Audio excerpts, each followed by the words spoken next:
Atletico മാഡ്രിഡിൻ്റെ ചരിത്രത്തിലെ ഏറ്റവും മികച്ച ഗോൾ കീപ്പർമാരിൽ ഒരാളാണ് ഒബ്ലാക്ക്. ഇതിഹാസപരമായ ലയണൽ മെസ്സി ബാഴ്സലോണയിലുള്ളപ്പോൾ ബാഴ്സലോണയ്ക്കെതിരെ നിരവധി മത്സരങ്ങൾ കളിക്കാൻ ഇദ്ദേഹത്തിന് സാധിച്ചിട്ടുണ്ട്.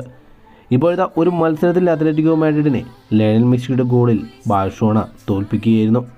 അതിനുശേഷം അത്ലറ്റിക്കോ മാഡ്രിഡിൻ്റെ കോച്ചായ ഡിഗോ സിമിയോണെ തങ്ങളുടെ താരങ്ങളോട് ഡ്രസ്സിംഗ് റൂമിൽ വെച്ച് പറഞ്ഞ ഒരു കാര്യത്തെ കൗതുകകരമായി അദ്ദേഹം ഒരു ഇൻ്റർവ്യൂവിൽ വെച്ച് പറഞ്ഞത് ഇങ്ങനെയായിരുന്നു: മത്സരത്തിൻ്റെ അവസാന നിമിഷം ലയണൽ മെസ്സി ഗോൾ നേടിക്കൊണ്ട് ബാഴ്സലോണ വിജയിക്കുന്നു.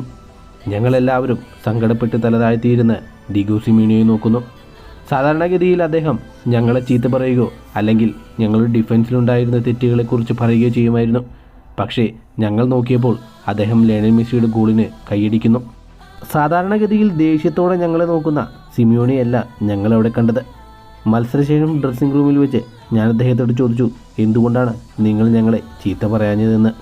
ഉടൻ തന്നെ അദ്ദേഹം അതിന് മറുപടി പറഞ്ഞത് ഇങ്ങനെയായിരുന്നു: ലയണൽ മെസ്സിയുടെ കളി ഞാൻ കണ്ടതാണ്. അദ്ദേഹം എത്ര നേരം നിങ്ങൾ പിടിച്ചു നിന്നാലും അവസാനം ചെറിയൊരു പിഴവിലൂടെ അദ്ദേഹം നിങ്ങൾക്കെതിരെ ഗോൾ നേടിയിരിക്കും. അതെനിക്ക് അറിയാവുന്ന കാര്യമാണ്. ഞാൻ പേടിച്ചിരുന്നതും അതുതന്നെയാണ്. എപ്പോഴാണോ ലയണൽ മെസ്സി നമുക്കെതിരെ ഗോൾ നേടുകയെന്നത്, അദ്ദേഹത്തെ തടുക്കുക എന്ന് പറയുന്നത് വളരെ പരിശ്രമകരമായ ഒരു കാര്യമാണ്. എത്ര ടൈറ്റായി അദ്ദേഹത്തെ മാർക്ക് ചെയ്താലും അദ്ദേഹം ഒരു ചെറിയൊരു പിഴവിലൂടെ ഗോൾ കണ്ടെത്തും. അത് സ്വാഭാവികമാണ്. അതുകൊണ്ട് മാത്രമാണ് ഞാൻ നിങ്ങളെ ചീത്ത പറയാഞ്ഞത്. എനിക്കോ നിങ്ങൾക്കോ പൂർണ്ണമായി ലയണൽ മെസ്സിയെ ഗ്രൗണ്ടിൽ വെച്ച് തടയാൻ കഴിയുമെന്ന് ഞാൻ കരുതുന്നില്ല. അതുകൊണ്ട് തന്നെ നിങ്ങളൊരു കാര്യം ചെയ്യുക, ആ ഒരു ഗോൾ നിങ്ങൾ മറക്കുക.